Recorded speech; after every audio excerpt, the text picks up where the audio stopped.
Already ഇത് excepted ആണ്.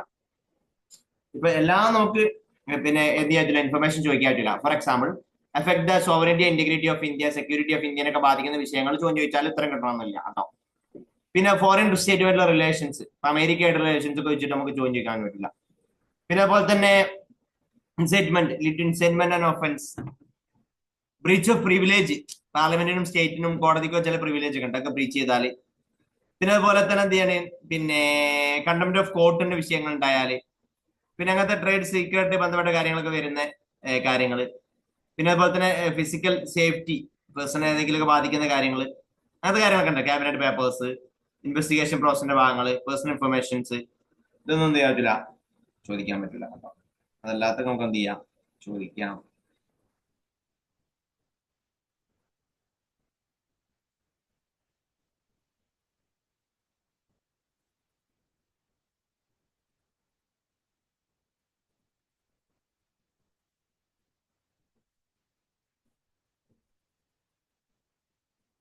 Clear ആണോ?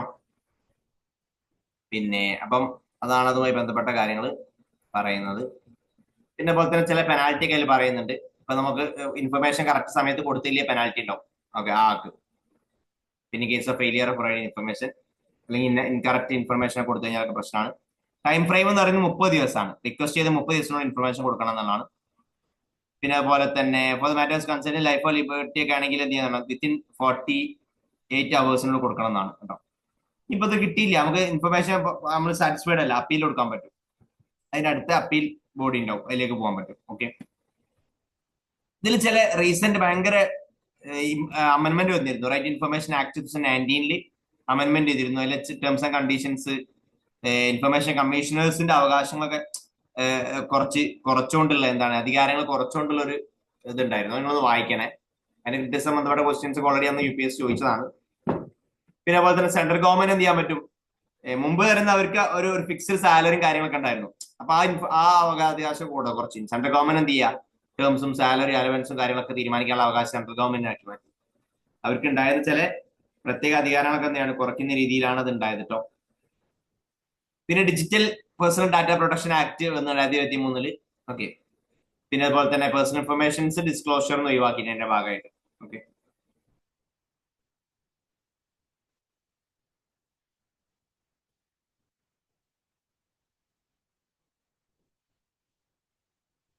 ക്ലിയർ ആണോ?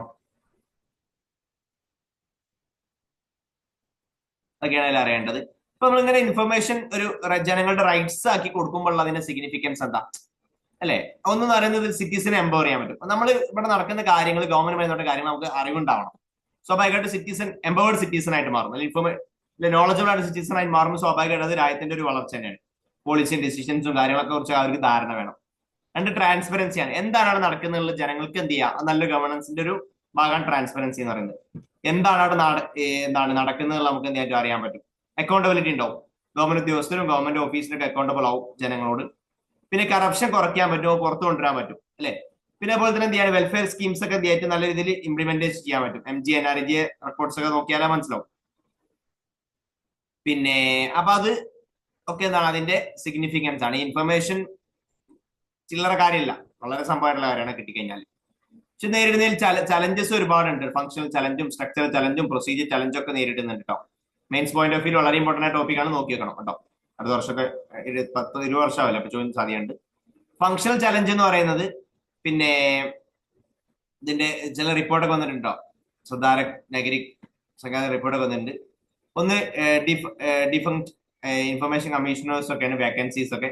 പല ഇൻഫർമേഷൻ കമ്മീഷണേഴ്സ് എന്താണ് ഡിഫങ്ഷൻ ആണ്, ആളുകളും എന്തുള്ളൂ പിന്നെ ഇല്ല എന്നാണ് പറയുന്നത്. പിന്നെ അതുപോലെ തന്നെ ഡിലേ വരുന്നുണ്ട് ഒരുപാടായിട്ട്, ബാക്ക്ലോഗ്സ്, ഒരുപാട് കേസ് എന്താണ് പെൻഡിങ് ആയി കിടക്കുകയാണ്. ഓക്കെ, പിന്നെ അതുപോലെ തന്നെ എന്താണ് സ്പീഡ് ജെൻഡർ കോമ്പോസിഷൻ ആണ്. ഓക്കെ, 9% ഇൻഫർമേഷൻ കമ്മീഷണേഴ്സേ ഉള്ളൂ, എന്ത് സ്ത്രീകളുള്ളൂ. ഓക്കെ, അതൊക്കെ എന്താണ് അതിന്റെ ഫങ്ഷണൽ ഇഷ്യൂസ് ആണ് നേരിടുന്നത്.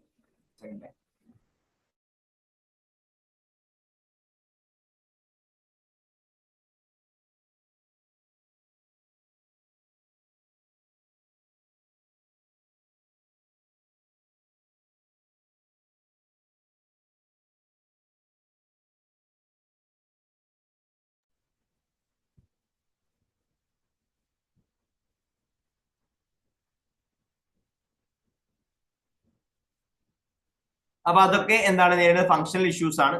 ഇപ്പൊ ഇഷ്യൂസ് ഒക്കെ പറയുമ്പോൾ ചലഞ്ചസ് ഒക്കെ പറയുമ്പോൾ ഈ രീതിയിൽ പല ഡയമെൻഷനിൽ വരാം. Functional, structural, procedural. For example ഇങ്ങനെ ഒരു ടോപ്പിക് നമ്മൾ ഒരു ഇഷ്യൂസ് അല്ലെങ്കിൽ അതിന്റെ കോസ് പറയുമ്പോൾ political cause, economic cause, cultural cause, historical cause, എന്താണ് സോഷ്യൽ ആയിട്ടുള്ള കോസ്, ഇങ്ങനെ പറയുമ്പോൾ എന്താണ് പല ഡയമെൻഷനിൽ ഇയാൾ ചിന്തിക്കുന്നുണ്ട്, മനസ്സിലാവും. ഓക്കെ, അതേപോലെ നല്ലതാണ്, അത് ഇവിടെയും ഉപയോഗപ്പെടുത്താം. അപ്പൊ ഇഷ്യൂസ് മറ്റേ സ്ട്രക്ചറൽ ഇഷ്യൂസ് ആണ്. ഒരുപാട് എക്സെപ്ഷൻസ് ഉണ്ട്. RTN അത് പറ്റൂല, അത് പറ്റൂല, എക്സെപ്ഷൻസ് ഉണ്ട്.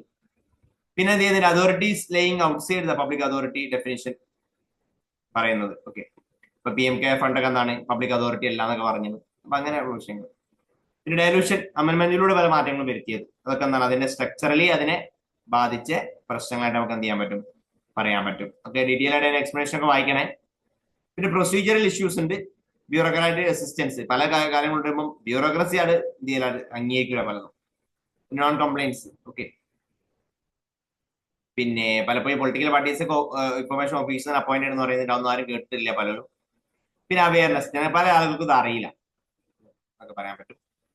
പിന്നെ അതുപോലെ തന്നെ മറ്റൊരു അതർ ഇഷ്യൂസിൽ പറയാൻ പറ്റുന്നതാണ് ഇനാഡിക്കേറ്റ് ആയിട്ടുള്ള ട്രെയിനിങ് ഒക്കെ കൊടുക്കുന്നതൊക്കെ അതിന്റെ ഭാഗമായിട്ട് പറയാൻ പറ്റും. ഓക്കെ, പിന്നെ കോൺട്രാഡിക്ഷൻ, മറ്റുള്ള ആക്ടുകളുമായിട്ട് വരുന്ന ഒഫീഷ്യൽ ആക്ട് പോലത്തെ ആക്ടുകളായിട്ട് വരുന്ന കോൺട്രാഡിക്ഷൻസ് ഈ ആക്ടിന്, അതൊക്കെ അത് നേരിടുന്ന പ്രശ്നങ്ങളാണ്. അപ്പൊ നമുക്ക് എന്താ പറയാൻ പറ്റുക, സെക്കൻഡ് ARC ഒന്ന് വായിക്കണം ഡീറ്റെയിൽ ആയിട്ട് കേട്ടോ. അപ്പൊ അവർ പറയുന്ന റെക്കമെൻഡേഷൻസ് ഒക്കെ എന്ത് ചെയ്യുക, നമ്മൾ കൊണ്ടുവരിക. ഒരു നാഷണൽ കോർഡിനേഷൻ കമ്മീഷനൊക്കെ എസ്റ്റാബ്ലിഷ് ചെയ്യുക, അവയർനെസ് ക്യാമ്പയിൻ നടത്തുക, അതുപോലെ തന്നെ ആവശ്യമായ സ്റ്റാഫിനെ റിക്രൂട്ട് ചെയ്യുക, റെക്കോർഡ് കീപ്പിംഗ് ഒക്കെ നല്ല രീതിയിൽ നടത്തുമെങ്കിൽ ഇൻഫർമേഷൻ ചോദിച്ചാൽ കൊടുക്കാൻ പറ്റുള്ളൂ. ഓക്കെ, അതൊക്കെ നമുക്ക് എന്ത് ചെയ്യാം, അതിൽ പറയാൻ പറ്റുന്ന കാര്യങ്ങളാണ്. ക്ലിയർ ആണോ? അതൊക്കെയാണ് അതിൽ അറിയേണ്ട കാര്യങ്ങൾ. പിന്നെ കുറച്ച് ഷോർട്ട് ന്യൂസ് ഉണ്ട്, കുറച്ച് പ്രിലിംസ് പോയിന്റ് ഓഫ് വ്യൂ ഉള്ള ആയിരിക്കാം. പിന്നെ വായിച്ചോ കേട്ടോ. സുപ്രീം കോടതിന്റെ ക്വസ്റ്റ്യൻ ഉണ്ട്, ഫീസിബിലിറ്റി ഓഫ് ഗ്രാം ന്യായാലയന്റെ ഫീസിബിലിറ്റി എത്രത്തോളം ചോദിക്കുന്നുണ്ട്. പിന്നെ ഗ്രാം ന്യായാലയ വില്ലേജ് കോർട്ടാണ്, ഫീസിബിൾ ആണോ എന്ന് പറയുന്നുണ്ട്. ഓക്കെ, ഗ്രാം ന്യായാലയ ആക്ട് പ്രകാരം ഉണ്ടാക്കിയതാണ് ഗ്രാം ന്യായാലയ. ഒരു എന്താണ് ജസ്റ്റിസ് കിട്ടാൻ വേണ്ടിയാണ്. ഓക്കെ, നമുക്ക് ഏറ്റവും അടുത്ത നമുക്ക് ജസ്റ്റിസ് കിട്ടാൻ വേണ്ടിയാണ്. അപ്പൊ സുപ്രീം കോടതി ചില കൺസേൺസ് റൈസ് ചെയ്തിട്ടുണ്ട്. ഗ്രാം ന്യായാലയ പല സ്റ്റേറ്റ്സുകളും എന്ത് ചെയ്യുന്നുണ്ട്, എസ്റ്റാബ്ലിഷ് ചെയ്തിട്ടില്ല. ഓക്കെ, മാൻഡേറ്ററി ആണോ എല്ലാം ചോദിക്കുന്നുണ്ട്. പിന്നെ റിസോഴ്സ് ക്രഞ്ച് ഉണ്ട് അല്ലെ, റിസോഴ്സ് ആവശ്യമായ റിസോഴ്സ് തന്നെ ഇല്ല. പിന്നെ ബേർഡൻ കൂടിക്കൊണ്ടിരിക്കുന്നുണ്ട്, അത് പ്രശ്നം പറയുന്നുണ്ട്. ഗ്രാം ന്യായാലയന്റെ ഫീച്ചേഴ്സ് നോക്കി വെക്കണേ, സ്റ്റേറ്റ്മെന്റ് ആയിട്ട് ചോദിക്കും. സീറ്റ്സ് എന്ന് പറയുന്നത് എന്താണ്, ഒരു ഇന്റർമീഡിയറ്റ് ലെവൽ പഞ്ചായത്ത് ലെവലിലൊക്കെയാണ് ഇത് ഉണ്ടാവുക. ഓക്കെ, ഒരു ന്യായാധികാരി ഉണ്ടാവും, എന്താണ് ജഡ്ജായിട്ട്. ജൂറിസ്ഡിക്ഷൻ എന്ന് പറയുന്നത് എന്താണ്, മൊബൈൽ കോർട്ട് പോലെയാണ് പ്രവർത്തിക്കുക. അപ്പൊ സിവിലും ക്രിമിനൽ ജൂറിസ്ഡിക്ഷൻ അതിനുണ്ട്. ഡിസ്പ്യൂട്ട് പ്രോസസ് ഒക്കെ എന്ത് ചെയ്യുന്നുണ്ട്, അത് സെറ്റിൽ ചെയ്യാനാണ് നോക്കുക കൺസീലിയേഷനിലൂടെ. ഓക്കെ, പിന്നെ അതുപോലെ തന്നെ എന്ത് ചെയ്യുന്നുണ്ട്, സോഷ്യൽ വർക്കേഴ്സിനെ കൺസീലേറ്റേഴ്സ് ആയിട്ട് എന്ത് ചെയ്യണം, വെക്കണം എന്ന് പറയുന്നുണ്ട്. ഇതെന്തല്ല, not bound by the Indian evidence act പ്രകാരം ബൗണ്ടറി എല്ലാം പ്രത്യേകം നോട്ടി വെക്കുക കേട്ടോ. നാച്ചുറൽ ജസ്റ്റിസ് ആണ് അവിടെ നോക്കുക. ഓക്കെ, അല്ലാതെ പിന്നെ ഈ കോടതി നമ്മൾ മറ്റേ IPC CRPC അല്ലെന്നല്ല നോക്കുക കേട്ടോ. ഏകദേശം 2500 നമ്മൾ ടാർഗറ്റ് ചെയ്തത്, 500 ഇപ്പൊ എസ്റ്റാബ്ലിഷ് ചെയ്തിട്ടുള്ളത് വരെ കേട്ടോ. പിന്നെ ഗ്രാം ന്യായാലയ സ്കീമൊക്കെ അതിന്റെ ഭാഗമായിട്ട് സെൻട്രൽ സ്കീമാണ് അതിനെ സപ്പോർട്ട് ചെയ്യാനുള്ളത്. പിന്നെ section 6A of citizenship act use വരുന്ന ക്വസ്റ്റ്യൻ ബെഞ്ച് ഇതിന്റെ വാലിഡിറ്റി അപ്ഹെൽഡ് ചെയ്തിട്ടുണ്ട്. 6A പറയുന്നത് വെച്ചാൽ സ്പെഷ്യൽ പ്രൊവിഷൻ ആണ്, അമെന്റ്മെന്റ് പ്രകാരം ആഡ് ചെയ്താണ് ഇതിലേക്ക്. ഓക്കെ, ആസാം അക്കൗണ്ടിന്റെ ഭാഗമായിട്ട്. ഓക്കെ, പിന്നെ സിറ്റിസൺഷിപ്പ് അതോ migrate from Pakistan, east Pakistan, ബംഗ്ലാദേശിലൊക്കെ എന്ത് ചെയ്യാണ്, January 1, 1996 മുതൽ 1971 വരെ ഉള്ളവർക്ക് എന്ത് ചെയ്യും, സിറ്റിസൺഷിപ്പ് കൊടുക്കും. അതിന് ശേഷമുള്ളവർ കൊടുക്കൂല എന്നുള്ളതാണ് കേട്ടോ. അപ്പൊ അത് സുപ്രീം കോടതി വാലിഡ് ആണെന്ന് പറഞ്ഞിട്ടുണ്ട്. ഓക്കെ, ഒന്ന് വായിച്ചോക്കണേ. നമ്മൾ സിറ്റിസൺഷിപ്പ് ഡീറ്റെയിൽ ആയിട്ട് പൊളിറ്റിയിൽ പഠിക്കും കേട്ടോ. ഞാൻ ഇതൊക്കെ ഒന്നുകൂടി പറയാം, ഒന്ന് വായിക്കണം. പിന്നെ universal postal union, department of post 150th anniversary ഇതാക്കാൻ വേണ്ടി ഒരു ഇതുണ്ടാക്കുന്നുണ്ട്. Universal postal union India post വേൾഡിൽ തന്നെ ഏറ്റവും ലാർജസ്റ്റ് പോസ്റ്റൽ നെറ്റ്വർക്ക് ആണ്. 120 വർഷമായിട്ടുണ്ട്. യൂണിവേഴ്സൽ പോസ്റ്റൽ യൂണിയൻ എസ്റ്റാബ്ലിഷ് ചെയ്തിരിക്കുന്നത് 1784 ട്രീറ്റി ഓഫ് ബേൺ പ്രകാരം. സെക്കൻഡ് ഓൾഡസ്റ്റ് ഇന്റർനാഷണൽ ഓർഗനൈസേഷൻ ആണ്. ഇന്റർനാഷണൽ ടെലികമ്മ്യൂണിക്കേഷൻ യൂണിയൻ കഴിഞ്ഞാൽ ഇതാണ് ഏറ്റവും വേൾഡ് പോസ്റ്റ് ഡേ സെലിബ്രേറ്റ് ചെയ്യുന്നുണ്ട് ജനുവരി മനസ്സിലാക്കാൻ വേണ്ടി സ്വിറ്റ്സർലാൻഡിലാണുള്ളത്. പിന്നെ ഇന്റർനാഷണൽ ടെലികമ്മ്യൂണിക്കേഷൻ യൂണിയൻ ഉണ്ട്. വേൾഡ് ടെലികമ്മ്യൂണിക്കേഷൻ സ്റ്റാൻഡേർഡ് അസംബ്ലി ന്യൂഡൽഹിയിൽ നടന്നിരുന്നു. അതുകൊണ്ടാണ് ന്യൂസ് വരാൻ കാരണം. ഒരു ഗവേണിംഗ് കോൺഫറൻസ് ആണ്. ഓക്കെ, എവറി 4 ഇയർ ആണ് ഓർഗനൈസ് ചെയ്യാറ്. ഇന്ത്യയിൽ ആദ്യമായിട്ടാണ് കേട്ടോ. 865 ഉണ്ടാക്കുന്നത്. ഫസ്റ്റ് ഇന്റർനാഷണൽ ടെലിഗ്രാഫ് കൺവെൻഷൻ നടന്നതിന്റെ ഭാഗമായിട്ടാണ്. ഓക്കെ, പിന്നെ യുഎന്നിന്റെ സ്പെഷ്യലൈസ്ഡ് ഏജൻസി ആട്ടോ.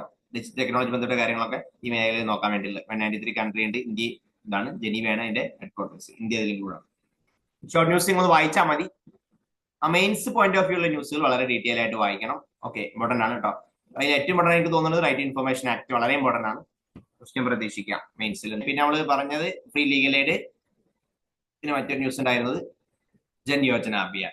ഓക്കെ, വളരെ ഡീറ്റെയിൽ ആയിട്ട് പൊളിറ്റി എന്നുള്ള ടോപ്പിക്കാണ് ഇപ്പൊ നമ്മൾ ഡിസ്കസ് ചെയ്ത് വായിക്കുക. അതിൽ ഷോർട്ട് ന്യൂസും വായിച്ചു നോക്കണം. നമുക്ക് എന്ത് ചെയ്യാം, അടുത്ത ക്ലാസ്സിൽ നമുക്ക് ഇന്റർനാഷണൽ റിലേഷൻ ആയിരിക്കും ഡിസ്കസ് ചെയ്യാം. പ്രധാനപ്പെട്ട പറഞ്ഞു പോളൂ ചെയ്യാം, എങ്കിലും തീരുള്ളൂ കേട്ടോ. അപ്പൊ നിങ്ങൾ ഇത് എന്ത് ചെയ്യണം, പൊളിറ്റിക്കൽ ഗവേണൻസ് വളരെ ഡീറ്റെയിൽ ആയിട്ട് വായിക്കുക. വായിച്ച് മാത്രം നിർത്തിയാൽ പോരാ, ബാക്കി ഇന്റർനാഷണൽ റിലേഷനിലേക്കും കടന്ന് നിങ്ങൾ എന്ത് ചെയ്യണം, വായിക്കണം. ഓക്കെ, ക്ലിയർ ആണോ? ഈ പറഞ്ഞതിൽ എന്തെങ്കിലും ഡൗട്ട്സോ കാര്യങ്ങളോ ഉണ്ടെങ്കിൽ ഒന്ന് ചോദിക്കുക. ക്ലിയർ ആയി?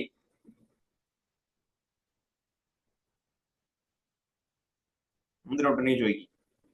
ക്ലിയർ ആണ് പക്ഷെ ക്ലിയർ ആവുകയും ചെയ്യും കേട്ടോ.